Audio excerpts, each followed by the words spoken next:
मैं अमीर नहीं हूं, बहुत समझदार भी नहीं हूं, पर मैं परले दर्जे का मांसाहारी हूं।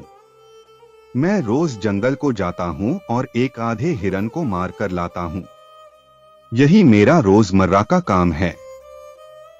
मेरे घर में रुपए पैसे की कमी नहीं, मुझे कोई फिक्र भी नहीं। इसी सबब से हर रोज मैं शिकार के पीछे पड़ा रहता हूं।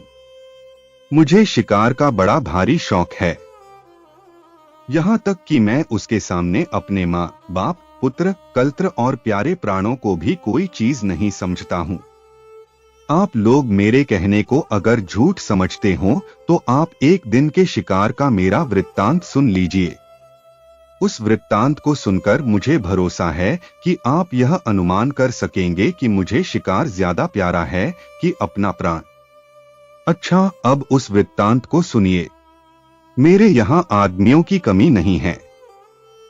अगर मैं चाहूं तो शिकार को जाते वक्त एक की जगह कई आदमी ले जा सकता हूं, लेकिन मेरी आदत कुछ ऐसी पड़ गई है कि चोर की तरह अकेले जाना ही मुझे अच्छा लगता है।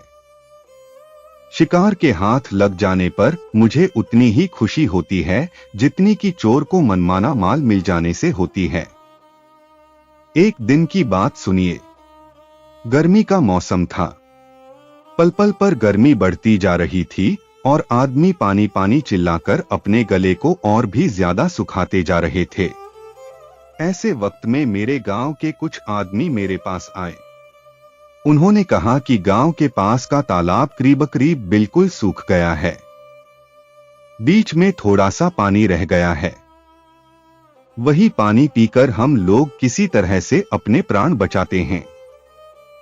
पर कई दिनों से रात के वक्त एक बहुत बड़ा जंगली सूअर वहां पर आता है। वह उस कुंड से पानी भी पीता है और उसमें लौटकर बचे हुए पानी को कीचड़ कर देता है। इस वजह से वह पानी हम लोगों के पीने के लायक नहीं रह जाता। आप इसका कुछ बंदोबस्त कीजिए। यह सुनकर मुझे बड़ी खुशी हुई, क्योंकि मैं एक शौकीन शिकारी हूं और निशाना भी बहुत अच्छा लगाता हूं। मैंने उन लोगों से कहा कि आज चांदनी रात है, इसलिए आज ही मैं इस सूअर का शिकार खेलना चाहता हूं। तुम अभी जाकर तालाब के पास के पेड़ पर एक मचान बना दो। वे तो यह चाहते ही थे। उन्होंने फौरन ही एक मचान मेरे लिए तैयार कर दिया। रात हुई, 8 बज गए। मैंने खाने को खाया, अपनी मामूली शिकारी पोशाक पहनी, बंदूक हाथ में उठाई और एक भाला और एक पेशकश भी हाथ में लिया। इस तरह साज सामान से दुरुस्त होकर मैं उस तालाब की तरफ रवाना हुआ। तालाब के पास पेड़ पर मचान को देखकर मैं खुशी से फूल उठा। भाले को मैंने उस मचान के ठीक नीचे गाड़ दिया और चढ़कर उसके ऊपर आसन जमाकर मैं बैठ गया। वहां पर मैं बिल्कुल अकेला था, मगर मैं बड़ा निडर हूं। मुझे जरा भी डर न लगा। वायु मंद मंद चल रही थी। उसने नींद को झटपट मेरी आंखों के सामने लाकर खड़ा कर दिया, मगर मैं उसके काबू में आने वाला आदमी नहीं, इसलिए उस बेचारी को मुझसे 2 गज दूर ही खड़ा रहना पड़ा। इतने में कुछ दूर पर मुझे आहट मालूम हुई। मैं समझ गया कि वराह महाराज की सवारी आ गई। मेरा यह अनुमान ठीक निकला। तालाब के पास एक गुफा थी। वहीं पर वह सूअर आकर कंदमूल खोद खोद कर खाने लगा। मैंने अपनी बंदूक संभाली और इस ताक में लगा कि वह सूअर वहां से जरा और आगे बढ़े तो मैं उसे अपनी गोली का निशाना बनाऊं। इतने में एक और अजीब घटना घटी। जिस पेड़ पर मैं था उस पर एक बड़ा ही भयानक सांप चढ़ा। सांप काला था। वह धीरे धीरे मेरे मचान की तरफ बढ़ा और मेरे ऊपर चढ़ाया। मैं कांप उठा। मैंने समझा कि मेरी मौत आ गई, मगर मैं चिल्लाया नहीं और न उस सांप को अपने शरीर से अलग फेंक देने की कोशिश की। मैंने सोचा कि अगर मैं चिल्लाऊंगा या इस सांप को पकड़कर जमीन में पटकूंगा तो आवाज सुनकर वह सूअर भाग जाएगा। अब आप समझ गए होंगे कि जैसा मैंने ऊपर कहा है, मुझे अपने प्राण उतने प्यारे नहीं हैं जितना कि मुझे शिकार प्यारा है। मैं पत्थर का हो गया। जरा भी अपने आसन को मैंने नहीं हिलाया। वह सांप पीठ से मेरे कंधे पर आया और कंधे से पेट की तरफ नीचे उतरकर उसने अपना फन मेरे पैर के अंगूठे और उसके पास की उंगली के बीच में डाला। अब मुझसे न रहा गया। वहां पर मैंने उसके सिर को इस मजबूती के साथ दबाया कि वह सांप एक ही मिनट में फटक फटक कर वहीं मर गया। मेरे शिकार का पहला कांड यहां पर खत्म हो गया। शुकरराज अब तक उस गुफा के पास खोद ही खाद में लगे थे कि तालाब के पास पानी पीने के लिए एक भयानक भालू आ पहुंचा। अगर मैं चाहता तो उसे वहीं पर मार गिराता, मगर सुअर के भाग जाने के डर से मैंने ऐसा करना मुनासिब नहीं समझा। भालू ने पानी पीकर तालाब के पास खड़े खड़े दम लेने लगे। इतने में एक बहुत बड़ा शेर आता हुआ दिखाई दिया। शेर बहुत प्यासा था, इसलिए जल्दी जल्दी कदम बढ़ाता हुआ वह आ रहा था। रीछराज की नजर ज्यों ही शेर पर पड़ी त्यों ही आप पर क्वार के महीने की सी जूड़ी चढ़ाई। आपको उस वक्त और कुछ न सूझा। आप कांपते हुए उसी पेड़ पर चढ़े जिस पर कि मैं बैठा हुआ था। मेरे मचान के नीचे ही एक डाल थी, उसी पर वह आकर खड़ा हो गया और एक दूसरी डाल को अपने अगले पैरों से उसने खूब मजबूती से पकड़ लिया। डर भी बुरा होता है। उस वक्त मारे डर के वह रीछ इतने जोर से कांपता था कि वह उतना बड़ा पेड़ भी हिल रहा था। मैं आपसे कोई बात छिपाना नहीं चाहता। मेरा बदन पसीने पसीने हो गया। मुझ पर खौफ गालिब हो आया।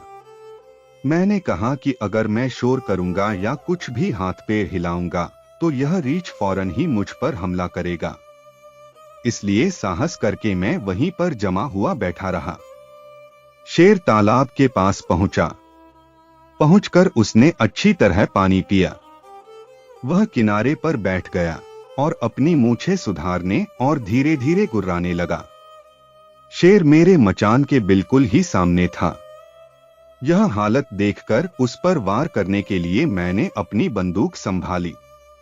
इस बीच में वह सुअर गुफा की तरफ से चला और तालाब के पास आया। आहा! वह सुअर था कि हाथी का बच्चा। ऊंचाई में वह कोई 6 फुट था।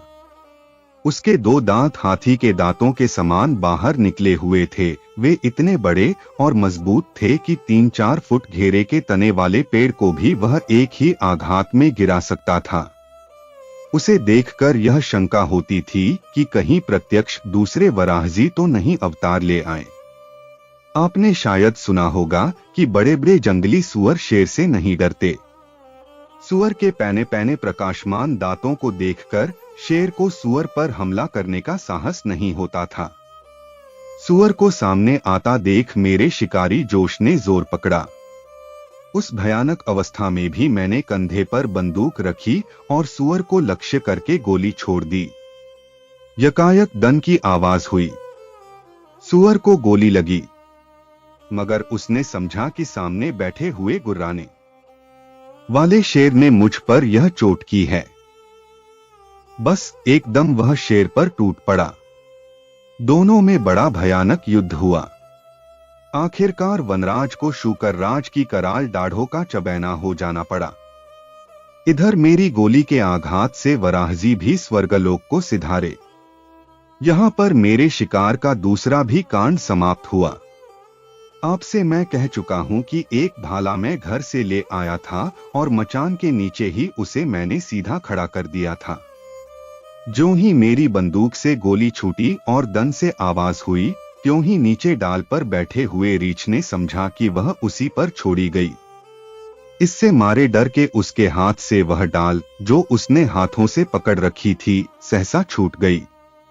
रीछ डाल से नीचे गिरा, मगर जमीन पर पहुंचने के पहले ही मेरा भाला उसकी छाती को पार कर गया। जरा देर में उस रीछ का भी काम तमाम हो गया और उसके साथ मेरे शिकार का यह तीसरा कांड भी तमाम हुआ। इस बहादुरी के लिए आप चाहे मुझे शाबाशी दें, चाहे मेरी सिफारिश करके गवर्नमेंट से विक्टोरिया क्रॉस का पदक दिलावें, मगर अब मैं कभी बंदूक हाथ से न उठाऊंगा। मैंने शिकार करना एकदम छोड़ दिया है। मैं नहीं चाहता कि मैं अपनी जान को फिर इतने बड़े जोखिम में डालूं। यही है मेरी कहानी।